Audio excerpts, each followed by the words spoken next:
Hello everyone. ඉතින් ඔයාලව ආදරෙන් පිළිගන්නවා අපේ Verbum Way podcast series එකට. ඉතින් අද දවසේදීත් මාත් එක්ක එකතු වෙලා ඉන්නවා අපේ ආදරණීය සහෝදරයා විශ්ව ශක්තිය අයියා. ඉතින් අයියේ ආදරෙන් මාව පිළිගන්නවා. ඒ විතරක් නෙමෙයි අද අපිත් එක්ක එකතු වෙලා ඉන්නවා විශ්ව අයියාගේ ආදරණීය බිරිඳ. ඉතින් අක්කවත් ඉතාමත් ආදරෙන් පිළිගන්නවා අපේ podcast series එකට. ඉතින් අයියේ කොහොමද මොනවාද අලුත් තොරතුරු? වෙනද වගේම මල්ලි ස්වාමීන් වහන්සේගේ අනුග්‍රහයෙන් සමාදානයෙන් ජීවත් වෙනවා. දිනපතා උන්වහන්සේ කරුණාව සෑහේ. අපි පසුගිය මාතෘකාව කතා කරපු අවස්ථාව වගේදීම ඒ අනුග්‍රහයෙන්ම ජීවත් වෙනවා. අයියේ දැන් අද මං අයියත් එක්ක කතා කරන්න යන්නේ ටිකක් වෙනස් මාතෘකාවක්. ඒක තමයි මේ නමස්කාරය. ඇත්තටම දැන් නමස්කාරය ගැන කතා කරද්දි මට මතක් වුණා දවසක් අපේ ආදරණීය සහෝදරයෙක් කිව්ව කාරණයක්. නමස්කාරයේ අයිති දෙවියන් වහන්සේට කියලා එහෙම එයා කතා කීපයක් කියලා.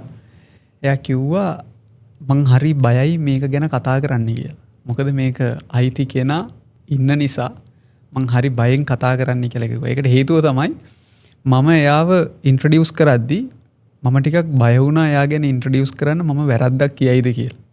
ඒ කියන්නේ මම එයා ගැන හරියට දන්නේ නැහැ. එයාගේ ක්වොලිෆිකේෂන් මොනවාද කියලා මම දන්නේ නැහැ. ඒ නිසා මම එයාව ඉන්ට්‍රොඩියුස් කරද්දි මම ඉස්සරහා හිටපු කට්ටියට කිව්වා මම දන්නේ නැහැ ඇත්තටම මේ මං කියන දේවල් හරිද කියලා. මම බයින් කිව්වේ. එතකොට එයා ඒක උදාහරණයක් හැටියට අරගෙන කිව්වා දෙවියන් වහන්සේ ගැන කතා කරද්දිත් මේ වගේ තමයි මම දෙවියන් වහන්සේ ගැන ඉගෙන ගන්නේ දේව වචනේ. හැබැයි මම හරි බයයි මම දෙවියන් වහන්සේ ගැන වැරදි දෙයක් කියයිද කියලා. නමස්කාරය ගැන කතා කරද්දිත් අයියේ අපිට මේක ගැන මං හිතන්නේ අනිවාර්යෙන්ම අදාළ වෙනවා. ඒ නිසා මං අපේ මේ chat එක පටන් ගන්න කලින්ම බලාගෙන ඉන්න අයටත් අපිටත් කියන්න තියෙන එකම දේ අපි දෙවියන් වහන්සේගේ දෙයක් කතා කරන්න යන්නේ දෙවියන් වහන්සේගේ අනුග්‍රහය අපිත් එක්ක තියෙයි කියලා විශ්වාස කරනවා. තමල්ලි කියන්නේ දෙවියන් වහන්සේ ගැන දේවල් කතා කරද්දී සුළුවෙන් කතා කරන්න බෑ. ඒකට හේතුව අපි උන්වහන්සේගේ සුද්ධ අර කියන උන්වහන්සේගේ අභිමුඛයට ඇවිල්ලා ඉන්නේ. එතනදී අපිට බෑ උන්වහන්සේ අකමැති දේවල් කරන්න. ඒක භයානක දෙයක්. උන්වහන්සේගේ අභිමුඛය අපි දකිනවා පරණ කිවිසුමේ නමස්කාර ක්‍රමය හඳුන්වලා දෙද්දී උන්වහන්සේ. නමුත් ඒ අතරම අපිට නිර්භීතකම දීලා තියෙනවා ක්‍රිස්තුස් වහන්සේ තුළ ඇදහිල්ලෙන් දේව වචනේ එලිදරව් කරලා තියෙන දේවල් ගැන කතා කරන්න නිදහසේ. ඒක තමයි අදහන්නගේ තියෙන වෙනස. ඒ කියන්නේ පරණ කිවිසුමේ අමාරුවෙන් බයෙන් ගිය අදහන්න දැන් ඇදහිල්ලෙන් එලිදරව්ව ලැබලා ප්‍රීතියෙන් නිර්භීතව යනවා ඒ අභිමුඛයටම. රෝම 5 වෙනි පරිච්ඡේදයේ කියනවා වගේ. ඉතින් ඒ නිදහසක් තියෙනවා. ඒ නිදහස අපිට තියෙන්නේ උන්වහන්සේ ඉස්සරහා නොහොබිනා විදියට ඇසිරෙන්න නෙමෙයි බයනුයි භක්තියනුයි උන්වහන්සේ නමස්කාර. ඉතින් අපි ඒ විදියට මේ මාතෘකාව කතා කරමු. අයිද මම වැඩි දුර යන්නේ නැතුව කෙලින්ම අයියාගෙන් ඇහුවොත් බයිබලයේ අපිට නමස්කාරය කියලා කියන්නේ මොකක් කියලාද කියන්නේ? ඔව් නමස්කාරය කියලා මල්ලි මේ මාතෘකාව ගැන මට කියද්දිම මට ඉස්සල්ලාම ආපු අදහස තමයි මට නමස්කාර කරන්න කියලා කියන්නේ දෙවියන් වහන්සේ. අර සහෝදරයා කිව්වා වගේම මේක දෙවියන් වහන්සේ විසින් අපිට අණ කරපු ආඥාවක්. සහ උන්වහන්සේම තමයි කියන්නේ වෙන දෙවිවරු නමස්කාර කරන්න එපා කියලා. එතකොට නමස්කාරය ගැන කවුද කතා කරන්නේ ඉස්සල්ලාම? දෙවියන් වහන්සේ. ඒකෙන් එකක් පැහැදිලි.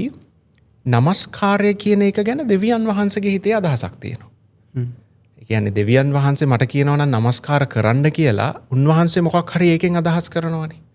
එතකොට ඒ අදහස් කරන දේ මොකක්ද කියලා දේව වචනේ අපිට එලිදරව් කරලා තියෙනවා. එතකොට අපි හොයාගන්න ඕනේ අපේ ඔපීනියන් එක නෙමෙයි. එහෙම නැත්නම් අපිට සමාජයෙන් නමස්කාරය කියලා අර්ථ දක්වලා කියන දේ නෙමෙයි. මොකක් හරි ඩික්ෂනරි එක තියෙන දෙයක් නෙමෙයි. දේව වචනේ නමස්කාරය කියන දේ හඳුන්වන්න තියෙන්නේ මොකද? මොකද ඕනම සංස්කෘතියක ඕනම භාෂාවක ඕනම ආගමක නමස්කාරය කියලා මාතෘකාවක් තියෙනවා. එතකොට ඒ හැම මාතෘකාවකටම අදාළ තේරමුකුත් තියෙනවා. එතකොට ඒ වගේ අර සංකලනයක් අරගෙන ආවිල්ලා අපිට සැබෑ වූ එකම දෙවියන් වහන්සේ නමස්කාර කරන්න අවසර නැහැ. එහෙනම් අපි යන්න ඕනේ උන්වහන්සේගේ මනසේ මොකක්ද නමස්කාරය කියලා කියන්නේ. එතකොට මල්ලි ඒකට තියෙන ලේසිම සහ උචිතම ක්‍රමයක් තමයි නමස්කාරය ගැන හඳුන්වන්න බයිබලයේ යොදාගෙන තියෙන වචන. ඒ නමස්කාරය යොදා ගන්න තියෙන වචන මම හේබ්‍රෝ වචනේ හෝ ග්‍රීක වචනේ ප්‍රොනවුන්ස් කරන්න යන්නේ නැහැ. මම ඒවා විශාරදයක් නෙමෙයි. නමුත් හොයන කෙනෙකුට හොයලා බලන්න පුළුවන්. පැරණ කිවිසුමේ බහුලම භාවිතා වෙන වචනයත් අලුත් ගිවිසුමේ බහුලවම භාවිත වන වචනයත් එකම ළඟ මීනින් දෙකක්. එකම ළඟ තේරුම් දෙකක්. මේ තේරුම් දෙකෙන්ම අවසානයේදී කියන්නේ මුහුණින් වැටීමක්. bowing down. එහෙම නැත්නම් මුහුණෙන් උන්වහන්සේ ඉස්සරහ වැටෙනවා. කාට හරි හිතා ගන්න පුළුවන් මේක හිතෙන් මවා ගන්න පුළුවන් රජෙක් ඉස්සරහ ගිහිල්ලා වහලෙක් මුහුණින් වැටෙන්නේ. එතකොට නමස්කාරය කියන එක මට නමස්කාර කරන්න උදාහරණයකට මම ගීතාවලිය 95 වෙනි පරිච්ඡේදයේ 6 වෙනි පදය කියවන්නම්. මේ මෙතනදී ගීතිකාකරු කියනවා එව් නමස්කාර කරමින් වැඳයි වැටෙමු. අපේ මැවුම්කාර ස්වාමින් වහන්සේ ඉදිරියේ දනගසමු. දැන් බලන්න නමස්කාර කරමු, වැඳ වැටෙමු, දනගසමු. එතකොට මේ තුනම එක ළඟ යන මීනින්. එකම ළඟ මේ හේබ්‍රෝ වචනේ මම බැලුවා පුළුවන් තරම් උත්සාහ කළා මේ මීනින් ඇයි වචන තුනකින් එකම දේ කියන්නේ. වචන තුනක් වුණාට මේ තුනම උත්සාහ කරන්නේ එකකින් කියනවා අපේ හදවත දෙවියන් වහන්සේව දැකලා වැඳ වැටෙන එක. හදවත දෙකට කැඩෙනවා. අපේ හදවත ඇතුලේ ඉන්න මිනිස්සයා උන්වහන්සේ ඉස්සරහා බයනුයි භක්ති වෙනුයි නැමෙනවා. දෙවනියට අපේ ශරීරය දනගසමු කියද්දී අපේ ශරීරයත් ඒ හදවතේ ආත්මය දක්වන ප්‍රතිචාරයත් එක්ක එකඟ වෙනවා. තුන්වෙනියට දන වැටලා උන්වහන්සේ කෙරේ බලාපොරොත්තු වෙන හැඟීමකුත් ඒ වචන ඇස්සේ තියෙනවා.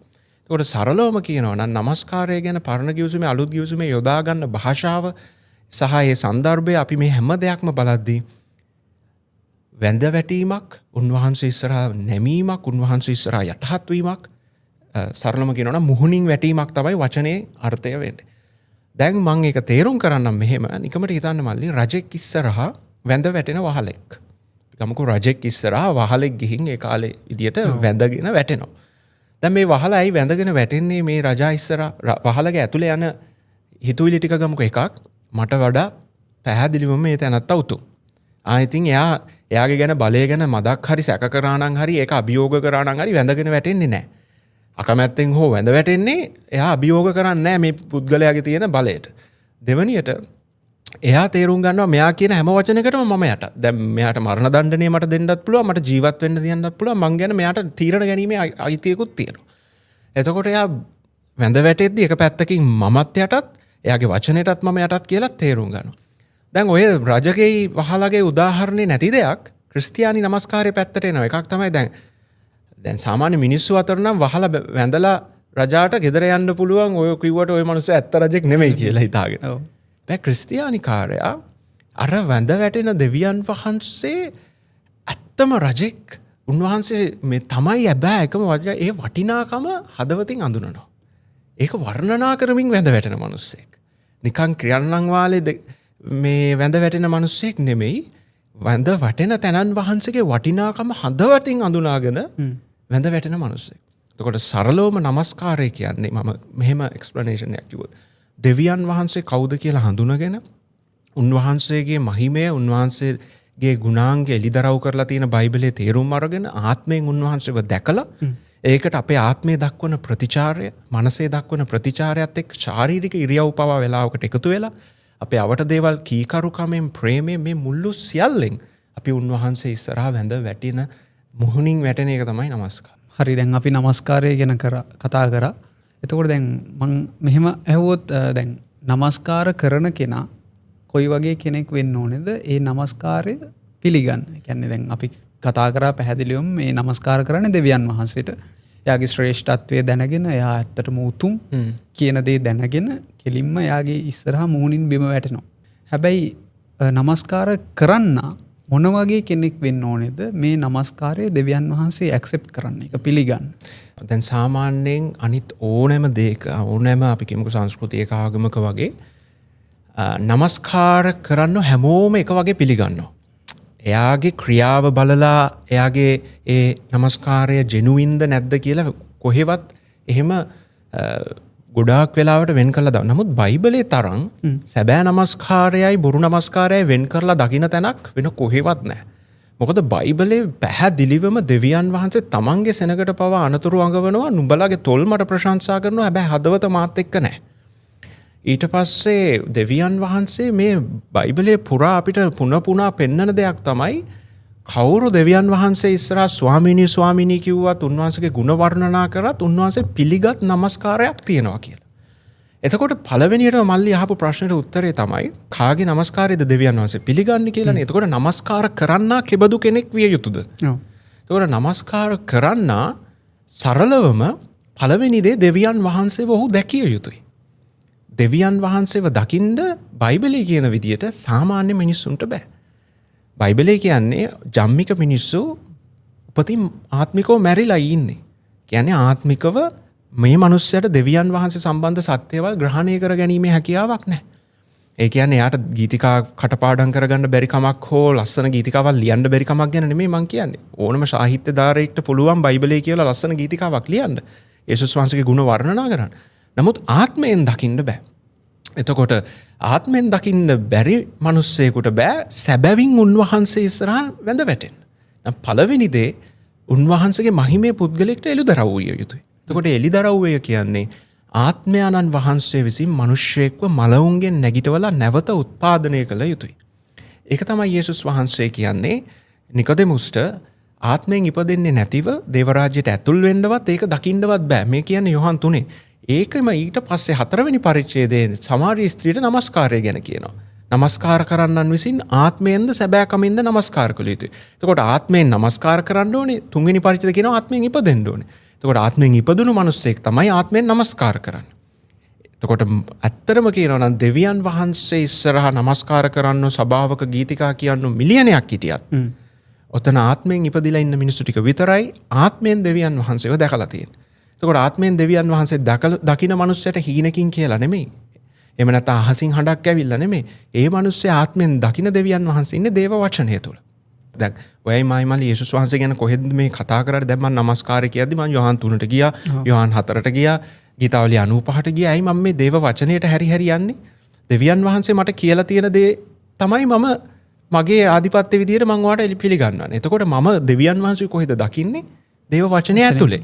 ඒ දේව වචනය ඇතුලේ එළිදර වුණ දෙවියන් වහන්සේව දකින්න මට කොහෙන්ද හැකියාව ආවේ? ආත්මයන්න් වහන්සේ මාව අලුතෙන් උපද්දපු හින්දා. එතකොට සැබෑ නමස්කාර කරන්න කියන්නේ අලුතෙන් ඉපදිච්ච මිනිස්සෙක්, අලුතෙන් ඉපදිලා දේව වචනේ එළිදරව් කරන දෙවියන් වහන්සේව දැන්ක මිනිස්සෙක් සහ ආත්මයන්න් වහන්සේ වැඩවසන මිනිස්සෙක්. එතකොට එයා තමයි සැබෑ නමස්කාරයක් දෙවියන් වහන්සේට කරන්නේ. දැන් අයියේ සමහරක් වෙලාවට දැන් අපි දේවස්ථානවල අපි නමස්කාරයේ වේලාවල් ගත්තම සමහරක් අය කියන දෙයක් තමයි නමස්කාර කරන්නේ නැහැ. මේ මට ඇහිලා තියෙන දේවල් අයියේ. සමහරක් අය කියනවා දැන් අයියා කිව්වා සමහරක් දේවල් සමහරක් වෙලාවට ඕක ක්‍රියාවත් ඕක ඇතුළට එනවා කියලා. එතකොට ඒ ක්‍රියාවල් ඒගොල්ලෝගෙන් එළියට දකින්නේ නැහැ. ඒ කියන්නේ මේ මිම්මක් මෙෂර් කරනවා, එළියෙන් මෙෂර් කරනවා. ඒගොල්ලෝ නමස්කාර කරන්නේ නැහැ. අත් බැඳගෙන ඉන්නවා. දැන් අපි දන්නවා දේවස්ථානවල සමහරක් අය ඇස් වහනවා, ඇස් අරගෙන ඉන්නවා සමහරක් අය නමස්කාර කරද්දී. එතකොට මිනිස්සු එළියෙන් මෙෂර් කරනවා අය. දැන් ඒකට තියෙන ප්‍රශ්නේ මොකක්ද? ඇත්තටම මෙතන තියෙන ප්‍රශ්නේ මොකක්ද? ඒ කියන්නේ දැන් අපි ගොඩාක් වෙලාවට නමස්කාරය කියන එක හඳුන්වද්දී අපි සන්ඩේ සර්විස් එකේ පැය දෙකට නමස්කාරය කියන මේක දීලා තියෙනවා. හැබැයි මම මල්ලිට මතක නම් දැන් මගේ නිර්වචනයේ මම කතා කරේ නමස්කාරය කියන්නේම දෙවියන් වහන්සේ ඉස්සරහා පුද්ගලයෙක් වැඳ වැටෙන එක. ඒක සන්ඩේ සර්විස් එක වෙන්න පුළුවන්, මේ මොහොතේ අපි දෙන්න අතර වෙන්න පුළුවන්. එහෙම නැත්නම් තවත් කොහේ හරි මිනිස්සෙක් නිදන කාමරයේදී කවුරුත් නොදැන ওই දේ කරන්න පුළුවන්. නමුත් ඇත්තටම කියනවා නම් සන්ඩේ සර්විස් එකේදී වෙන්නේ සාමූහිකව අපි උන්වහන්සේගේ ගුණ කතා කරලා, උන්වහන්සේව වර්ණනා කරලා අපි එතනදී අපි එක සමූහයක් විදියට අපි උන්වහන්සේව නමස්කාර කරන එක. නමුත් දැන් ප්‍රශ්නේ වෙලා තියෙන්නේ දැන් මේ නමස්කාරය කියන එකයි අපි ගොඩාක් දැන් මමත් මගේ කිතුණු ජීවිතේ මම හිතද්දි මමත් මේ අඩුපාඩුව මගෙත් තියෙනවා. ඒ තමයි බොහෝ වෙලාවට අපි උන්වහන්සේව අදහන එකයි, අපි උන්වහන්සේට ප්‍රේම කරන එකයි, අපි උන්වහන්සේව නමස්කාර කරන එකයි එක ගොඩේ අපි හිතනවා එකම ක්‍රියාව කියලා. උදාහරණයක් විදියට මම මගේ බිරිඳට මම ආදරය කරනවා, මම ප්‍රේම කරනවා. හැබැයි මම යාව නමස්කාර කරනවද? නැහැ. මම මගේ තාත්තට කීකරු වෙනවා. හැබැයි මං එයාට නමස්කාර කරනවද? නැහැ. හැබැයි අපි දෙවියන් වහන්සේට ප්‍රේමත් කරනවා, කීකරුත් වෙනවා, නමස්කාරත් කරනවා. එතකොට මේ කැටගරි 3ක්. හැබැයි එකකට එකක් කනෙක්ටඩ්. ඒ කියන්නේ මම මගේ බිරිඳට නමස්කාර කරන්නේ නැත්තේ මං එයාට ආදරය කරාට එයා මාව පාලනය කරන මගේ නමස්කාරය ලැබිය යුතු තැනක ඉන්න පැවැත්මෙන් උතුම් මට වඩා නැති නිසා. එයා මාව නමස්කාර කරන්නේ. හැබැයි දෙවියන් වහන්සේ අපිට පැවැත්මෙන් උතුම් ඒ තැනන් වහන්සේ. හැබැයි ප්‍රේමය මොකද කරන්නේ මට උන්වහන්සේ ගැන තියෙන ප්‍රේමය මාව නමස්කාර කරන්න යොමු කරනවා. එතකොට ඔයාගේ දවසක් ගෙවෙන්න පුළුවන් මල්ලි ඔයා ප්‍රේම කරලා හැබැයි ඇත්තටම කියනවා නම් ඉන්ටෙන්ෂනලි නමස්කාර නොකරන. අපි සමහරක් දවස් තියෙනවා අපි දෙවියන් වහන්සේ අදහනවා. අපි ඔහේ ඉන්න උන්වහන්සේ මං බලාගයි. හැබැයි නමස්කාරය කියන්නේ සුවිශේෂී ඇක්ට් එකක්. එතකොට අපි ඒ මොහොතේදී අපි උන්වහන්සේගේ ගුණ ගයලා අපි උන්වහන්සේගේ බරපතලකම දකින්න ඕනේ. දැකලා පුළුවන් තරම් අපි වැඳ වැටෙන්න ඕනේ. ඒකට තමයි මේ සන්ඩේ සර්විස් එක නිර්මාණය විය යුත්තේ. සන්ඩේ සර්විස් එක අපි නිර්මාණය කරන්න ඕනේ. එන හැමෝම දකින්න ඕනේ එදා දේශනාව ඇතුලේ දෙවියන් වහන්සේගේ ගුණ ඇහෙන්න ඕනේ. ගීතිකා ඇතුලේ දෙවියන් වහන්සේගේ ගුණ ඇහෙන්න ඕනේ. සාක්ෂි වලින් දෙවියන් වහන්සේගේ ගුණ ඇහෙන්න ඕනේ. ඇහෙද්දී මිනිස්සු මොකද කරන්න ඕනේ? නමස්කාර කරන්න ඕනේ දෙවියන් වහන්සේ. නමුත් අද කවුද දන්නවද සන්ඩේ සර්විස් එකේ නමස්කාර කරන්නේ මිනිස්සුන්ව. මිනිස්සුන් පවුනේ. එයාලට ලස්සන ගීතිකාවක් කියන්න ඕනේ. එයාලට දැනුන්නේ නැත්තම් වැඩක් නැහැනේ අපි මෙච්චර දෙයක් කරලා අපි නොදැනුවත්වම දෙවියන් වහන්සේට දිය යුතු නමස්කාරය මිනිස්සුන්ට දෙන්න. අපේ ෆෝකස් එක මිනිස්සුන්ව සතුටු කරන එක. නමුත් මම විශ්වාස කරනවා නිකමට හිතන්න මල්ලි මායි ඔය එකතු වෙලා අපි දෙවියන් වහන්සේගේ ගුණ ගයනවා කියන්නකො ආත්මෙන්. අපි නමස්කාර සර්විස් එක උන්වහන්සේගේ ගුණ ගයමින් ඉද්දි එතන දෙවියන් වහන්සේත් ඉන්නවා. එතනට ඇවිල්ලා ඉන්නවා ඔන්න පල්ලියට ගොඩ වෙච්ච මිනිස්සෙක්. දැන් දෙවියන් වහන්සේත් අපි අතර ඉන්නවා. උන්වහන්සේට අර මිනිස්සයව පේන්නේ නැද්ද? උන්වහන්සේට බැරිද මේ මිනිස්සයව වෙනස් කරන්න? උන්වහන්සේට පුළුවන් මේ මොහොතේදීම මේ අපි ගයන මේ අපි වර්ණනා කරන දෙවියන් වහන්සේගේ මහිමය මේ මිනිස්සයාට එලිදරව් කරන්න. එහෙම මිනිස්සයාට එහෙම එලිදරව් වෙන එක හොඳයි. අපි මේ මිනිස්සයාට ඉමෝෂනලි නලවල බොරු පොරොන්දු දීලා සල්ලිත් දීලා දෙන්න පුළුවන් ඔක්කොම දීලා මොටිවේට් කරලා ගෙදර යවනවා. හැබැයි මිනිස්සයා පල්ලියට ඇවිල්ලා දකින්නේ අඬන මිනිස්සු ටිකක් බොරු හැඟීම්බර මිනිස්සු ටිකක් නමස්කාරයක් නෙමෙයි අපි දකින්නේ. එතකොට මම දන්නේ මම ඔයාගේ ප්‍රශ්නේ වෙන පැත්තකට ගියාද කියලාත් මට හිතෙනවා. කොහොම හරි මම කියන්න උත්සාහ කරේ අපේ නමස්කාරය අපි ෆෝකස් කරන්නේ මම මේ මාතෘකාව ගැන කතා කරද්දි හිතපු එකම දේ නමස්කාරය නම් ඒක ස්පෙෂල් ඇක්ට් එකක්. අපි දෙවියන් වහන්සේගේ මහිමේ ඉස්සරහා වැඳ වැටෙන එක තමයි ෆෝකස් එක. එතකොට අනිත් හැම දෙයක්ම ඒකට ලීඩ් කරන්න ඕනේ. හැබැයි කවුරු හරි ඒක ජෙනුවින්ලි කරන්නේ නැහැ කියලා අපිට තේරෙනවා නම් එයා තුල ආත්මයන්න් වහන්සේ තාම දන්නේ එයා දැකලා නැහැ දෙවියන් වහන්සේගේ මහිමය. පැහැදිලිව අර රජතුමාගේ ඉස්සරහා ගිහිල්ලා ඒ වැටුණ මිනිස්සයා රජතුමා ගැන දැනගෙනනේ වැටුනේ. දැනගෙන. එතකොට මේ ඒ වගේ කෙනෙක් දෙවියන් වහන්සේ ඉස්සරහා වැටෙන්න බෑ. දෙවියන් වහන්සේගේ ශ්‍රේෂ්ඨත්වයේ මහිමාන්විතකම දැකලා නැති නිසා. නැති නිසා මම පේදුරු යේසුස් වහන්සේගේ මහිමය දැක්ක ගමන් මාවතින් අහක් වෙන්න මම පව්කාරයි. කියන්නේ එයාට තේරුණා මෙයා දැන් ඇටලේමස් නහර තියෙන යේසුස් වහන්සේ එයාගේ උරුවේ හිටියේ. එයා වගේම මිනිස්සෙක් හැබැයි එක පාට මේ මිනිස්සයාගේ තිරේ අයින් වෙලා එයා දැක්ක ඒ උන්වහන්සේ තුල වැඩසෙන ස්වාමීන් වහන්සේ. මොකද එයා කිව්වේ මං වෙදින් අහක් වෙන්න මං සුදුසු නැහැ. ඒසායා දැක්ක ගමන් මොකද්ද කිව්වේ? අහෝ මම කාලකන්ණි මිනිස්සෙක්. මේ හැමෝම දෙවියන් වහන්සේගේ සුද්ධකමට විවෘත වෙනවත් එක්කම එයාලගේ පෞකාරකම විවෘත වෙලා එයාලා දණින් වැටෙන තැනකට එනවා. ඒක තමයි නමස්කාරය කියන්නේ එලිදරව් වෙන්න ඕනේ. වේල් එක අයින් වෙන්න ඕනේ. තිරේ අයින් වෙනවත් එක්කම වගේ තමයි මේ මහිමයට අපි විවෘත වෙන්නේ. ඒ විවෘත වෙද්දී උන්වහන්සේ අපිව මවලා තියෙන්නේම නමස්කාර කරන්න. නිකමට හිතන්න දැන් ඔයාගේ ඔරිජිනල් ස්ටේට් එක තමයි අපේ අලුතෙන් ඉපදීමේදී අපි එන්නේ. කියන්නේ අපිට නැති වෙලා තිබුණු අපේ උඩගුකම් ඔක්කොම ක්‍රිස්තුස් වහන්සේ අයින් කරලා අපිව මවපු ඔරිජිනල් තැනට උන්වහන්සේ රීස්ටෝර් කරනවා. ඒ රීස්ටෝර් කරපු මිනිස්සයා තමන්ගේ මැවුම්කාරය දැක ගමන් මුණින් වැටෙනවා. ඒක නතර කරන්න බෑ. මම හිතන්නේ අයියා ලස්සනට පේදුරුගේ කතාව ගෙනාවා.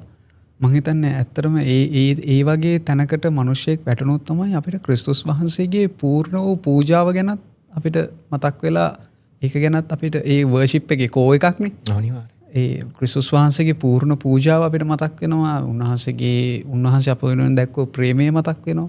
ඒ නමස්කාරය පළමු මොහොත තමයි අපි උන්වහන්සේගේ මහිමය දකින්න පළවෙනි මොහොත සුභාරංචිය. මං පෞකාරයේ ක්‍රිස්තුස් වහන්සේ මං උදෙසා මැරුණා කියන එක.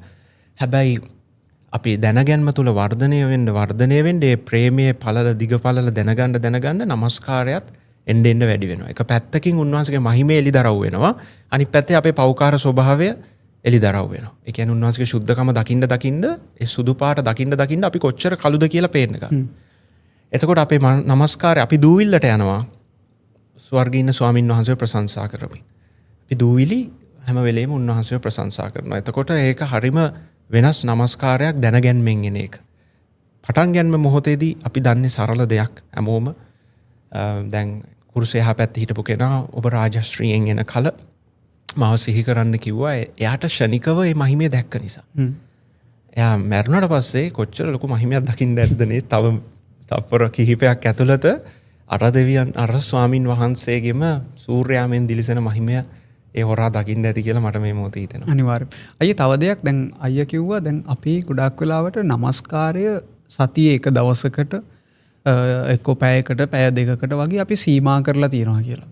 ඒකෙන් අයියේ දැන් අපි චුට්ටක් එක පැහැදිලි කරොත් බයිබල අනුකූලව නැත්තම් මේ කොහොමද අපිට දෙවියන් වහන්සේ දැන් සමහරක් වෙලාවට බයිබලේ ගීතිකා වලින් නමස්කාර කරපු අවස්ථා තියෙනවා, නමස්කාර කරන්න කියලා තියෙනවා, ආත්මික කවි වලින් නමස්කාර කරන්න කියලා තියෙනවා. ඒ වගේම අනිත් පැත්ත මොකද්ද අපිට දෙවියන් වහන්සේව නමස්කාර කරන්න පුළුවන් එහෙම පැති තියෙනවද? නැත්නම් අයියා අදහස් කරේ මොකද්ද අපි දේවස්ථානයේ මේ පැයකට දෙකකට අපි නමස්කාරයේ සීමා කරලා තියෙනවා කියලා? මම ඉස්සලා අදහස් කරේ පැයකට දෙකකදී කරන එක විතරක් නමස්කාරය කියලා ගොඩක් අය මෙවුවා කරලා. පැයකට දෙකකට අද අපි නමස්කාරය සීමා ඒ කියන්නේ පොදු නමස්කාරය, සාමූහික නමස්කාරය සීමා කරන්න නම් ඇත්තටම ප්‍රායෝගික හේතු මත. අපි හැමෝම දන්නවා අපි කරලා අපි හැමෝම ඒක වැරද්දක් නෙමෙයි. මං කියන්නේ ඒත් අපිට පුළුවන් නම් දැන් අපි බලමුකෝ අලුත් ගිවිසුමේ මුල් සභාව ගත්තම ඒ මිනිස්සු දැන් පෙන්තකොස්තේට ඇවිල්ලා හිටියා ඊශ්‍රායලයේ අවට හිටපු ගොඩාක් ජාතිවල මිනිස්සු. කොටින්ම මේ මිනිස්සුන්ට කොච්චර ආස හිතුණොත් කියනවනේ ඒ සමූහයට ගෙවල් විකුණලා ඇවිල්ලා ඒකට ජීවත් වුණා. ඒ කියන්නේ දැන් ওই බර්නබස් කියන ස්ටඩිතේ අපි දකිනවා පාවල්තුමාව එයා සයිප්‍රස් වල ඉපදිච්ච එක්කනේ. සයිප්‍රස් වල තිබ්බ ගෙවල් දොරවල් විකුණලා ප්‍රේරිතයන් ගාවට ගෙනල්ලා දුන්නා. මම ආයේ මෙතන ඉඳන් දේව රාජ්‍ය ඒ මිනිස්සුන්ගේ නමස්කාරය එයාලා එක අපි දන්නවනේ මල්ලි කිතුණු කැම්ප් එකකට ගියපුවම අපිට දැනෙන මේ සුහදත්වය අපි ඒකට එන්ජොයි කරනවානේ. අපි දන්නවා සැබෑ සාමූහිකත්වයක තියෙන ඒ රසය අපි දන්නවා. ඒක හැමදාම පුළුවන් හොඳයි. නමුත් ප්‍රායෝගිකව අපි ඕක සීමා කරලා තියෙනවා සතියකට. ඒකේ කිසිම වැරද්දක් නැහැ. අපි ඒකට ඉරිදා උදේ රැස් වෙන්නේ. ගොඩක් අය කියනවා මේ සබත් දවස කියලා. ඇත්තටම කියනවා එක්තරා විදියකට උන්වහන්සේ තුල විවේක ගන්න සබත් දවසක්. නමුත් සතියේ පළවෙනිදා තමයි ඉරිදා දවස. ඉරිදා දවස කියන්නේ ස්වාමින් වහන්සේ මලවුන්ගෙන් නැගිට දවස සිහි කරන දවස. වගේම පෙන්තකොස්තයත් පළවෙනියටම උණු ඉරිදා දවසක. ඉතින් එහෙම බලද්දී ඉරිදා උදේක රැස් වෙලා අපි මේ මලවුන්ගෙන් නැගිට ස්වාමින් වහන්සේව නමස්කාර කරගන්න පැය දෙකක් වෙන් කරන එක, තුනක් වෙන් කරන එකේ කිසිම වැරද්දක් නැහැ. ඒක ඉතාමත් හොඳයි මේ කාර්යබහුල ජීවිත රටාව. නමුත් ඒ මොහොතේ ගයන මේ පැය භාගික ගීතිකා සෙෂන් එක නෙමෙයි නමස්කාරය. ඒ මොහොතේ අපි ප්‍රශංසා ගී කියන විතර නෙමෙයි. එදා අපි දොරෙන් ඇතුළට ගිහිල්ලා එළියට එනකම් වෙන හැම දෙයක්ම නමස්කාරයක්. විශේෂයෙන්ම එදා දවසේ ප්‍රීචිං. එදා දවසේ වෙන දේශනාව. කවුද හිතන්නේ මේ දේශනාව නමස්කාරයක් කියලා? දේශනාවේදී අපි නම් ජෝක් කරන එක මම මේ දේශනා කරනවා කියලා කියන්නේ කවුරු හරි විහිළු උදාහරණ කතාවක් කියනවා මිනිස්සු හිනාස්සනවා අපුඩි ගස්සන එක ගැන නෙමෙයි. ක්‍රිස්තුස් වහන්සේගේ මහිමේ එළිදරව් කරා කියන්නකො දේශකයෙක් ඇවිල්ලා. එතකොට අනිත් පැත්තේ ඉඳගෙන ඉන්න මිනිස්සයා කොහොමද නැගිටින්නේ? උන්වහන්සේව නමස්කාර කරලා ඊට වඩා. යේසුස් වහන්සේගේ මහිමය දැක්කම අපිට නමස්කාර නොකර බෑ. එතකොට දේශනාව කියන්නේ නමස්කාරයේ අති විශේෂ කොටසක්. එතකොට සංගීතයෙන් අපි නමස්කාර කරන එකත් උන්වහන්සේගේ ගුණ ගැවිය යුතු එකක්. මිසක් අපි අඬන එක විතරක් නෙමෙයි. අපි හැඟීම්බර වෙන එක හොඳයි. අපි දුක් වෙන එක හොඳයි. නමුත් ඒක නමස්කාරය නෙමෙයිනේ. ඒ දුක් විඳීම තුලත් අපි නමස්කාර කරන්න ඕන. අනේ මම පව්කාරයෙක්. හැබැයි මාව ගලවපු ඔබට ස්තුති වේවා. අනේ මම වේදනාව හිටියා. නමුත් මට ගැලවීම දුන්න ඔබට ප්‍රශංසා වේවා. මම දැන් දුර්වලයෙක්. නමුත් මම ඔබගේ බලෙන් පූර්ණ වෙන්න කැමති. අනේ මාව සනසන්න. තේරෙනවද? හැම එකක්ම නමස්කාරයෙන්ුයි ඉවර වෙන්න ඕනේ. එහෙම නොකර අඬලා තව මිනිහෙක්ව සතුටු කරලා කණ්ඩ බොණ්ඩ දීලා ගෙදර යවුවා කියලා එතන නමස්කාරයක් වෙලා නැහැ. ඒකයි මම කිව්වේ මල්ලි. අර පැය දෙකක ඔයා කිව්වා වගේ ඔයා මං හිතන්නේ තව ප්‍රශ්නයක් ඇහුවා. එහෙනම් අපිට තව ක්‍රම මොනවද තියෙන්නේ නමස්කාර? අර කිව්වත් වගේ දැනගැන්මෙන් අර එලිදරව්වෙන් කරන උන්වහන්සේ ඉස්සරහා වැඳ වැටෙනවා කියන හැඟීමෙන් කරන හැම දෙයක්ම එක්තරා විදිහකට නමස්කාරයක්. හැබැයි එහෙමයි කියලා අපි ස්පෙෂල් ඇක්ට් එක අතහරින්නම හොඳ නැහැ. දැන් අද දවසේ ඔයා නමස්කාර කරා වෙන්න ඇති උදේ ඉඳන්. නමුත් අපි දෙන්නට පුළුවන් නම් පැය භාගයක් අරන් අපි එන්න නමස්කාර කරමු. ස්වාමින් වහන්සේගේ ගුණ ගායලා හාලෙලූයා ප්‍රශංසා වේවා කියලා අපිට ඒ පොසිටිව් විදියට ඒක කරන්න. පැසිව්ලි නෙමෙයි ඇක්ටිව්ලි ඒක කරන්න අපේ ජීවිතේට මං හිතන එක තවත් එකතු කරගන්න ඕන ගුණාංගයක් කියලා. ඒ ප්‍රශ්නේ මම අහන්න හේතුව තමයි ඒකට උත්තරෙත් අයියා ගෙනාවා. මේ අයියාගේ පිළිතුර ඇතුලේ අපි දැන් වර්ෂිප් එක සීමා කරනවානේ සතියේ එක දවසක අර පැයකට දෙකකට සීමා කරලා ඒ සෙෂන් එක තමයි අපේ වර්ෂිප් එක කියලා අපි කියන්නේ. එතකොට මේ වෙලාවේ අපි මිනිස්සු එකන්නේ එක ඉවලුවේට් කරනවා එක කෙනාව මෙයාගේ සිංගිං පර්ෆෙක්ට් මෙයාගේ ඩ්‍රම්ස් ප්ලේයිං හොඳයි මෙයා හොඳට ගිටා ප්ලේ කරනවා විශේෂෙන්ම ඉන්ස්ට්‍රුමන්ට් පස සිංගිං පැත්ත ගත්තු තාමයා හොඳට මේ සිංගරනවා හාමනි කරනවා පර්ෆෝමන්ස් එකක් වෙලා තියෙනවායි එතකොට දැන් මේ පර්ෆෝමන්ස් එක දෙවියන් වහන්සේ ඉස්සරහා ඒක අපිට කියන්න අමාරුයි ඇත්තරම මම අහන්න යන්නේ මේ ඒ ඉවැලුවේෂන් එක කරන්න පුළුවන්ද මනුෂ්‍යයෙක්ට නැත්තං ඒ ඉවැලුවේෂන් එක දෙවියන් වහන්සට විතරක් අයිතිද පළවෙනිම දේ දැන් අපේ ගායනය හරි වාදනය හරි අපේ පර්ෆෝමන්ස් හරි ඔය වර්ෂිප් සෙෂන් එක කරන මම එක කියනන වර්ෂිප් වලටත් වඩා ප්‍රේස් ඇන්ඩ් වර්ෂිප් අපි අර ගීතිකා කියමින් කරන කාලය තුල ඒකෙන් සැබෑ නමස්කාරයක් මනින්නම බෑ දැන් මම ඕකට ගන්න උදාහරණය තමයි මල්ලි නිකමට හිතන්න ඔයාට ලෝකේ සින්දුවක් අහද්දි මයිල් කෙලින් වෙලා නැද්ද අනිවාර්යයෙන් ඇඬිලා නැද්ද මට නම් ඇඬිලා තියෙනවා මට කඳුළු ඇවිල්ලා තියෙනවා දැන් මගේ තාත්තා මැරුණ අලුත මේ තාත්තගේ ගීතිකා තාත්තා ගැන කියන සින්දුවක් අහද්දි ෆීලිං එකක් එනවා එතකොට මං ආත්මෙන් පිරලා නෙමෙයිනේ ඒක ඇහුවේ හැබැයි මට දැනුණා මගේ ඇතුලේ මොකක් හරි සෙන්සිටිව් දෙයක් සෙන්සස් ඇහැරිලා එතකොට මම කියන්නේ මේ පර්ෆෝමර්ස්ලා ඉන්න පුළුවන් ස්කිල්ෆුල් චර්ච් එකේ ආත්මය නැති. සහ සමහරක් මිනිස්සු ඉන්න පුළුවන් තාලෙට අප්පුඩියක්වත් ගහගන්න බැරි හැබැයි ආත්මයෙන් පිරිච්ච මිනිස්සු. එතකොට අපිට කොහෙත්ම බය මේ මනුස්සයා එයාට මහා ගිෆ්ට් එකක් තියෙන කියලා බෑ එහෙම කරන්න.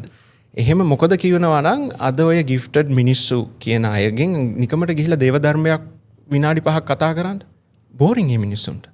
කතා කරන්න ආස නැහැ බයිබලේ. සත්‍යතාවයට ආස නැද යේසුස් වහන්සේගේ ඩොක්ට්‍රීන් එකක් ගැන කතා කරන්න ආස නැහැ බයිබල් පාඩමක විනාඩි 10ක් ඉන්න බෑ දේශනාවලියේ ඉන්නේ එළියේ මේ වර්ෂිප් මේ ලීඩ් කරන මිනිස්සු එහෙම මිනිස්සුන්ගේ මේ පර්ෆෝමන්ස් අයි අපිට මේ අපි ක්ලබ් එකක් නෙමෙයිනේ මල්ලි රන් කරන්නේ එතකොට අපිට ඒ වගේම ඉවැලුවේට් කරන්න පුළුවන් පැහැදිලිව මම නම් කියන්නේ එහෙම මිනිස්සෙක් දැක්කම මම නම් කියන්නේ මම සභාවක පාස්ටර් කෙනෙක් නෙමෙයි මට පුළුවන් නම් මම තිරෙන් පිටිපස්සේ දානවා වර්ෂිප් ටීම් එක මොකද එයාලට ඕන නම් ඔයාලා නමස්කාර කරන්න අපිට සංගීතය ඇහුනොත් ඇති ඔයාලගේ මූණ වලවත් ඔයාලා කොච්චර ලස්සනයිද අපිට දකින්න අවශ්‍ය නැහැ මම මේ වීඩියෝට කියන්නේ සමහරක් දේවල් එහෙම කියන්න මගේ පොයින්ට් එක මම ඉස්මතු කරලා පෙන්නන්න හදන්නේ පර්ෆෝමන්ස් නෙමෙයි මොකද දැන් මං හිතන්නකො මම ලස්සන වයලින් වාදකයෙක් කියලා ඔයාට වයිලින් පුළුවන්ද මල්ලි බෑ හරිද මටත් බෑනේ දැන් හිතන්නකො මෙතන ආවා කියලා ලංකාවේ හොඳටම වයිලින් ගහන මිනිස්සයා අපි දෙන්නා ශානීයමයි කිය. හැබැයි ඒව හොඳටම වයිලින් ගහන මිනිස්සයා ගිහිල්ලා ලෝකෙ හොඳටම ගහන කෙනා ගාව බලාගෙන ඉද්දීතේ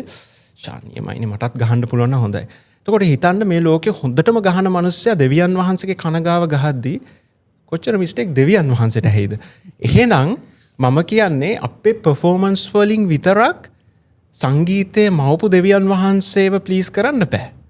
හැබැයි අපේ ආත්මය ලස්සන්ට ටියුන් වුණොත් ඇදහිල්ල ලස්සන්ට ටියුන් වුණොත් කාටත් ඇහෙන්නේ නැති විදියට කැඩිච්ච වොයිස් එකකින් වුණත් කියන ගීතිකාවක්.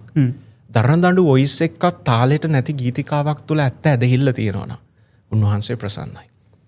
උන්වහන්සේ ප්‍රසන්නයි. උන්වහන්සේ ඇත්තටම මගේ පුත්‍රයා දැකලා ඇත්තටම මගේ පුත්‍රයාට ගරු කරන මිනිස්සෙක් නිහඬව පවා මගේ පුත්‍රයා තුළ ජීවත් වෙන සුද්ධකමට ප්‍රිය කරන මිනිස්සෙක් ඒ මිනිස්සයා ගන්න හුස්මත් උන්වහන්සේට ප්‍රසන්නයි. එතකොට මල්ලි මම හිතන්නේ කිව්වා වගේ අපිට පුළුවන් පැහැදිලිවම එවලුවේට් කරන්න මම නම් ඒක ගොඩාක් වෙලාවට කරන්නේ දේව වචනයට මිනිස්සෙක් දක්වන ප්‍රතිචාරය හරි වැදගත් නමස්කාරයේදී. සභාවට නිරතුරු එන්න ඕනේ. සභාවේ දේවල් ඉගෙන ගන්න ඕනේ. මේ ඊට පස්සේ සත්‍යතාවයත් එක්ක යන්න ආසාවක් තියෙන්න ඕනේ. බයිබලයේ පුද්ගලිකව මෙනෙහි කරන්න ඕනේ. ගිටාරිස්ලා නම් අපිට එපා. නේ එහෙම අය වැඩක් නෑ. එහෙම අය ගිහිල්ලා ඇත්තම කියනවා නම් හොටෙල් එක සින්දු කිව්වනම් ඊට වඩා හොඳයි. අපේ ස්වාමින් වහන්සේව අපි සුද්ධව නමස්කාර කරමු. ඔයාලගේ පර්ෆෝමන්ස් මං කියන්නේ ඒක දෙවියන් වහන්සේ දෙන ගිෆ්ට් එකක් වෙන්නේ දේව වචනයට එකගව ඇදහිල්ලෙන් කරන තුරා විතරයි. මට දවසක් එක පාස්ටර් කෙනෙක් එයාගේ සර්මන් එක කිව්ව දෙයක් තමයි ගොඩාක් වෙලාවට අද චර්ච් එක වර්ෂිප් එක ආර්ට් එකක් කරගෙන තියෙනවා. හැබැයි හાર્ට් එකේ HEART හાર્ට් එක ඒගොල්ලෝගේ empty කිසිම දෙයක් නැහැ. හොඳ ආර්ට් එකක් තියෙනවා. හැබැයි හાર્ට් එක අර අය බයිබල් පදයකට කිව්වා තොල් වලින් ප්‍රශංසා කරන හැබැයි හදවත දෙවියන් වහන්සේ ගොඩක් ඈත තියෙන්නේ කියලා. ඒ හાર્ට් එක දෙන්නේ දෙවියන් වහන්සේ මල්ලි. අපේ හොඳ කොල්ලෝ කෙල්ලෝ ඉන්නවා සභාවේ ලස්සන්ට ගීතිකා කියන්න පුළුවන් හොඳ ටැලන්ට් තියෙන අය. දැන් මට තේරුණා කියමුකෝ මේ මිනිස්සයාගේ හાર્ට් එක තාම මෙතන නැහැ කියලා. එතකොට මම මේ මිනිස්සයව මේ සභාවෙන් එළියට දාන්නවත් මේ මට බෑ. මේ මිනිස්සයාව අපි එයාට ඒ හාට් එක ලැබෙනකම් අපි ඇත්ත සුද්භාරංචිය කියන්න ඕනේ. ක්‍රිස්තුස් වහන්සේගේ මහිමය එයා ඉස්සරහා කතා කරන්න ඕනේ. අපි නමස්කාර කරන දෙවියන් වහන්සේ කොච්චර ශුද්ධද? අපි කතා කරන දෙවියන්. මොකද එතකොට දෙවියන් වහන්සේ හදිස්සිය හරි ඒ මිනිස්යාගේ හදවත විවර කරොත් ඒ ආලෝකය ලැබුණ මිනිස්යාගේ නමස්කාරය වෙනස්. උදාහරණයකට දැන් පාවුල්ලා ගිහිල්ලා දේශනා කරද්දී එතන කියනවා ලිදියාලා හිටපු තැනපු රැස්වලා හිටපු තැනට ගිහිල්ලා පාවුල්ලා දේශනා කරනවා. එතන කියනවා කතෘ ලූක් පාවුල්ලා විසින් කියන ලද වචන අසන පිණිස දෙවියන් වහන්සේ ලිදියාගේ ඇස් විවෘත කරා කියලා. එතකොට හાર્ට් එක විවෘත කරන්නේ දෙවියන් වහන්සේ. මට මේ හાર્ට් එකක් තියෙන්නේ විශ්ව ස්මාර්ට් හින්දා හරි විශ්ව මේ මොකුත් හින්දා නෙමෙයි. මට ඒක දුන්න නිසා දෙවියන් වහන්සේ. ඒ නිසා මම ඒක නැති මිනිස්සු ගැන බලන්න ඕනේ. එයාලටත් ඒක ලැබෙන තෙක් අපි සභාව තුල තියාගෙන අපි උගන්වන්න ඕනේ. ඒකයි මම කියන්නේ හැම වෙලෙම ඉගැන්වීම. කොහොමද එයාලට ඉගෙනුවේ නැත්තම් කවුද එයාලට කියන්නේ? මල්ලි නංගි ඔය කරන වර්ෂිප් එක ඔයාලගේ හැකියාව හොඳයි. නමුත් මේකට සත්‍ය ආත්මය මිශ්‍ර කරගමු. අපි ඒකත් එක්ක සැබෑ දෙවියන් වහන්සේව ශුද්ධව නමස්කාර කරමු. ඒකටම ජීවිතය අනුගත කරගමු. අපි දේව වචනේ හොයන්න එන්නේ ඒක අපි කිව්වේ නැත්තම් කවදාවත් අපි සුභාරංචි දේශනා කරේ නැත්තම් කොහොමද ආලෝක වෙන්නේ? අපි එයාලව ෆැසිලිටේට් කරන්නේ නැතුව එයාලගේ තියෙන මියුසික් ස්කිල් හරි මොනවා හරි අපි මං කියන්නේ හැම වෙලේම ඉගැන්වීමෙනුයි දේශනා කිරීමෙනුයි පටන් ගමු. ඒක බෙදනවා සභාව පවිත්‍ර කරන්නේ වචනය. එතකොට දේව වචනේ අහන්න ආස වර්ෂිප් ලීඩර්ස්ලා ඉතුරු වෙයි. දේව වචනේට ආස නැති වර්ෂිප් ලීඩර්ස්ලා වෙන කොහේ හරි ගිහින් වර්ෂිප් කරයි. අනිවාර්යෙන්ම. ඔව්. අයි මම මෙහෙම ප්‍රශ්නයක් ඇහුවොත් නමස්කාරයේ අරමුණ හොඳ ඉමෝෂනලි කට්ටියව අපි කියන්නේ මොකක් හරි පීක් ලෙවල් එකකට අපි ටෙක්නිකල් වචන වලින් පාවිච්චි කරොත් පීක් ලෙවල් එකකට ගේන එකද නැත්නම් මම හිතන්නේ මේ වචනේ ඇතුළත හැමදේම තියෙනවා. ඇත්තම නමස්කාරයේ අරමුණ ඒකද? මම නමස්කාර කරද්දී මම පුද්ගලිකව මට තියෙන එක අරමුණක් තමයි දෙවියන් වහන්සේ මගේ නමස්කාරය පිළිගන්න ඕනේ. මගේ ලොකුම ආසාව මම දේශනා කරද්දී වුණත් මම හිතන දෙයක් ස්වර්ගයේ ඉඳලා බලලා විශ්ව හොඳයි කියලා කියන්න ඕනේ. දෙවියන් වහන්සේ. එහෙම නැත්තම් මොනවා හරි කියද්දී වැරදිලා හරි ඇයි ඔහොම කිව්වේ කියලා උන්වහන්සේට හිතුනොත් වැඩක් නැහැ. එතකොට මම හැම වෙලේම එවැලුවේට් කරගන්නේ උන්වහන්සේගේ ඇස් දෙක ඉස්සරහා. එතකොට මේ නමස්කාරය හැම වෙලේම දෙවියන් වහන්සේව ප්‍රසන්න කරන හදවතකින් වෙන්න ඕනේ. ඒත් එක්කම මට මොකක්ද ලැබෙන්නේ අනිත් පැත්තට? දැන් දෙවියන් වහන්සේව හිත සතුටු කරපුවම අපිට මොකක්ද අනිත් පැත්තට? දෙවියන් වහන්සේ හැම ආඥාවක්ම හදලා තියෙන්නේ ඔයා කීකරු වෙද්දී ඔයාට රිටර්න් එකට ප්‍රීතිය, සමාදානය උන්වහන්සේ ඔයාව පුරවන විදියට. එතකොට නමස්කාරයේ අරමුණ එක පැත්තකින් මගේ අරමුණ උන්වහන්සේව තෘප්තිමත් කරන එක. ඒකම පිටිපස්සේ මගේ තවත් යටි අරමුණක් තියෙනවා. ඒ තුලින් මම තෘප්තිමත් වෙන එක. එතකොට මම නමස්කාර කරද්දී මගේ ඉමෝෂන්ස් මම ඒකට එකතු කරනවා. මම මගේ මුළු ශක්තියෙන්, මුළු බුද්ධියෙන්, මුළු හෘදයෙන් දේව වචනෙට එකගෝ කරන්න යනවා. ඒයින් තෘප්තිමත් වෙද්දී අනිත් පැත්තට මට කවුද ආශිර්වාද කරන්නේ? මගේ දෙවියන් වහන්සේ. උන්වහන්සේ මාව සතුටු කරනවා. උන්වහන්සේ කවදාවත් මට හිස් අතින් යන්න දෙන්නේ නැහැ. ඒ කියන්නේ හිතන්නකෝ ඔයා ගිහිල්ලා මේ ලෝකේ ඉන්න ජෙනරස්ම යහපත්ම පුද්ගලයා ගාවට ගිහින් එයා වර්ණනා කරනවා. එයා ඒ නමස්කාරය අරගෙන ඔයාව ගණන් ගන්න නැතුව ගෙදර යවන්නේ නැහැ. එයා ඔයාව තෘප්තිමත් කරනවා. මොකද එයාගේ හිතේ ප්‍රීතියෙන් අනිත් පැත්තට ඔයාව ප්‍රීති කරනවා. එතකොට නමස්කාරයේ අරමුණ මම නම් කියන්නේ උන්වහන්සේ ප්‍රීති කරන තුල ඒ ප්‍රීතිය තුල අපි ප්‍රීති වෙන එක. අය අවසාන ප්‍රශ්නයක් හැටියට මම මෙහෙම දෙයක් අහන්න කැමතියි. මම දැකලා තියෙනවා අයියා ගොඩක් මේක ගැන කතා කරලා තියෙනවා. විශේෂයෙන්ම සමාජ මාධ්‍යවල නමස්කාරයේදී අපි පාවිච්චි කරන ගීතිකා මොන වගේ ගීතිකා විය යුතුද? නමස්කාරය කියන්නේ දෙවියන් වහන්සේව වර්ණනා කරන එක නිසා. නමස්කාරය දෙවියන් වහන්සේ විසින් අනකරන එකක් නිසා. නමස්කාරය හැම වෙලේම දෙවියන් වහන්සේගේ කැමැත්තත් එක්ක අනුකූල විය යුතුයි. ආත්මයාණන් වහන්සේ නිතරම අපිත් එක්ක වැඩ කරන්නේ දේව වචනයට එකඟව විතරයි. දේව වචනේ නැත්නම් එතන ආත්මයාණන් වහන්සේ නැහැ. ඒක සරල. අපිට ලේසිම ක්‍රමය දැන්. ආත්මෙන් පිරුණා කියලා මිනිස්සු එක එක භාෂා වලින් කතා කරන්න පුළුවන්, හූ තියන්න පුළුවන්, වැටෙන්න පුළුවන්, එක එක දේවල් කරනවානේ. නමුත් ලේසිම ක්‍රමේ මේ දේ බයිබලයේ එලිදරව් කරලා තියෙනවා. එතකොට ගීතිකාවක් ගත්තත් මම බලන්නේ ඒකේ උල්පත කියන්නේ කාරු හරි මිනිස්සෙක් තුලින් ওই ගීතිකාව නිර්මාණය වෙන්නේ. ඒ නිර්මාණය කරපු පුද්ගලයා තුළ ආත්මයණන් වහන්සේ ජනිත කරපු හදවතක් තියෙනවද? එහෙනම් මං එයාව බලන්නේ එයා යන සභාව මොකක්ද? එයා නමස්කාර කරන්නේ මොන වගේ දේවධර්මයක් ඇති සභාවක් තුළද? කොටිම මං ඒ වගේ ගීතිකා කියන්නේවත් නැහැ. ලස්සන ගීතිකා. ඇඟ මයිල් කෙලින් වෙන ගීතිකා තියෙනවා. මං ඒවා කියන්නේ නැත්තේ මම දන්නවා ඒ උල්පත ජීවනයෙන් ආපු එකක් නෙමෙයි. හැකියාවක් තියෙන මිනිස්සෙක් ලියපු ලස්සන වචන ටික. එතකොට මල්ලි ගීතිකා දේව වචනයට 100%ක්ම එකඟ විය යුතුයි. නැත්තම් ඒවා ලස්සන කවි මම නිකමට කියන්නේ නිකමට හිතන්න අපේ ලංකාවේ ඉන්න හොඳම ශාස්ත්‍රීය ගායකයෙකුට අපි ගිහිල්ලා දෙනවා මේ මෙන්න මේ බයිබල් චැප්ටර් එක කියවලා අපිට ගීතිකාවක් ලියන්න. ඊට පස්සේ තව වැඩෙක්ට දෙනවා තනුවක් දාන්න. පුළුවන් නේ ලස්සන ගීතිකාවක් නිර්මාණය කරන්න. බැරිද? පුළුවන්. නමුත් ආත්මයන්න් වහන්සේ නිපදපු නමස්කාරයක් නෙමෙයි එතන තියෙන්නේ. ආත්මයන්න් වහන්සේ කියන්නේ ඔයා එක්ස්පීරියන්ස් කරපු ප්‍රේමය. ඔය පරණ හිම්ස් තියෙන්නේ මල්ලි ඔය what a friend we have in Jesus, amazing grace. ඒ මිනිස්සු මේ තාලි ගැන නෙමෙයි හිතුවේ. එයාලා ඔය what a friend we have in මම හිතන්නේ එයා ලියපු ලියුමක්. අපි ඔය තනුවක් දාලා කියන්නේ අම්මට හරි. එයාගේ ජීවිතයේ අත්දැකීම් එක්ක. ඒ මිනිස්සු ආත්මයන්න් වහන්සේ තුල පෙළඹවීමෙන් තමන්ගේ අත්දැකීම පෑනෙන් කොලේට එකතු කරපුවා දෙවියන් වහන්සේ පිළිගත් නිසා අපිට ගයන්න ඉතුරු කරා. දැන් එහෙම නෙමෙයි. දැන් සම්පූර්ණයෙන්ම මම ඒකට උදාහරණයක් කිව්වට කමක් නැත්තම් ඔය මම මල්ලි සමාජ මාධ්‍ය ඇදලා ගත්ත හින්දා දැන් ඔය තියෙනවනේ මේ යේසුනි ඔබ ආදරේ සෑමදා නොසලී තියේ ඔබ ආදරේ මහමෙරක් වගේ කියලා මම දැකලා තියෙන ඔය ගීතිකාව ගොඩක් අය කියනවා. දැන් මහමෙර කියන්නේ කිතුණු සංකල්පයක් නෙමෙයිනේ. දැන් ඒක ජෛනාගම් වලින් මහා මේරු පර්වතය කියන එකෙන් එන මිත්‍යා දෘෂ්ටික සංකල්පයක් නේ කිතුණුවට අනුව. එතකොට දැන් ඕක හදනවද ආත්මයන්න් වහන්සේ ආයෙත් මගේ සබාවට වටිනවා ලස්සනයි ඒක යේසුස් වහන්සේගේ ආදරේ සමාන කරන්න ඕනේ මේකට කියලා කරනවද දෙවියන් වහන්සේ? නෑ. එතකොට ඒක කියන තැනත් දෙවියන් වහන්සේ නෑ. එතන කියවෙන්න පුළුවන් ඇත්ත අදහන්නේකින් නොදැනුවත්කම මං කියන්නේ අද ඒක දැනගත්තට පස්සේ ගීතිකා බලන්න ඔයාලා ඒවා නිර්ණය කළා මේ දේව වචනේ උගන්වන සත ශුද්ධ දෙවියන් වහන්සේට පුළුවන් ගොළුෙක්ටත් නමස්කාර කරන්න. අන්ධයන්ටත් මං මල්ලි කතා කරද්දි නමස්කාරය ගැන කිව්වද අබ්බගාතයකටත් පුළුවන් උන්වහන්සේව නමස්කාර කරන්න. ඒ නිසා පර්ෆෝමර්ස්ලා ගීතිකාකාරයෝ නෙමෙයි මෙතනදී වැදගත්. ආත්මයේ ටියුන් වෙච්ච මිනිස්සෙක්. නිසා ගීතිකා නම් මල්ලි වාදනයක් වේවා. තනිකරම දේව වචනයට එකඟ විය යුතුයි. ඉතින් අද එපිසෝඩ් එකේ අපි ලස්සන දෙයක් කතා කරා දෙවියන් වහන්සේ වෙනුවෙන් අපි කරන නමස්කාරය ගැන. ඉතින් මම විශ්වාස කරනවා දෙවියන් වහන්සේ ඔයගොල්ලොත් එක්ක මේක තුලින් කතා කරන්න ඇති කියලා.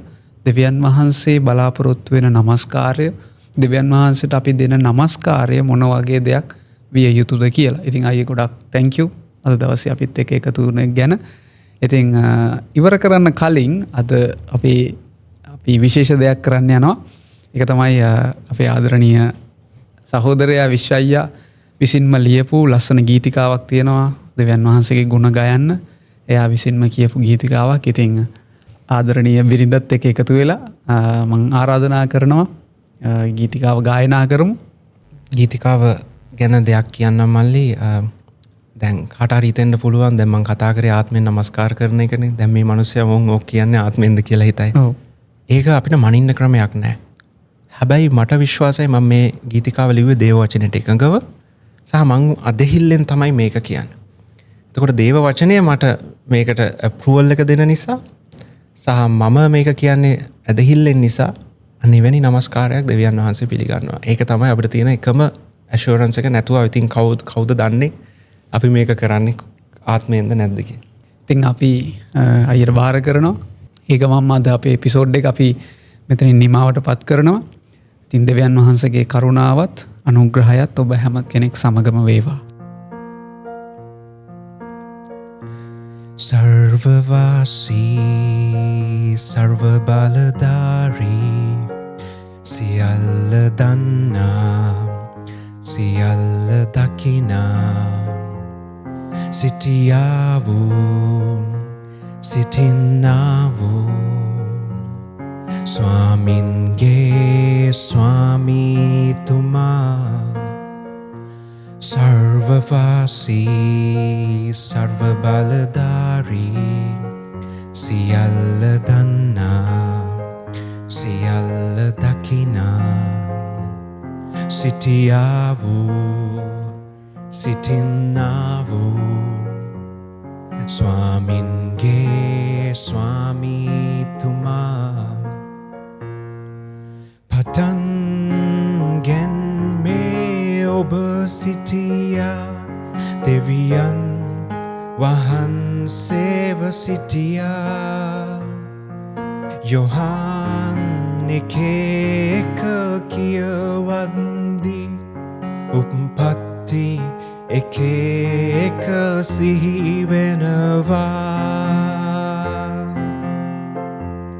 සිටියාවූ ආවාවූ මැරුණාවූ නැගිට්ටාවූ ස්වාමින් වී ඉඳගත්තාවූ ස්වාමින්ගේ ස්වාමීතුමා පාපයෙන් අප මුදවා සදාකාල ජීවනි දුන්නා එපිස දෙකේ අට අප ලැබුවේ යොහාන් තුනේ දාසය හින්දා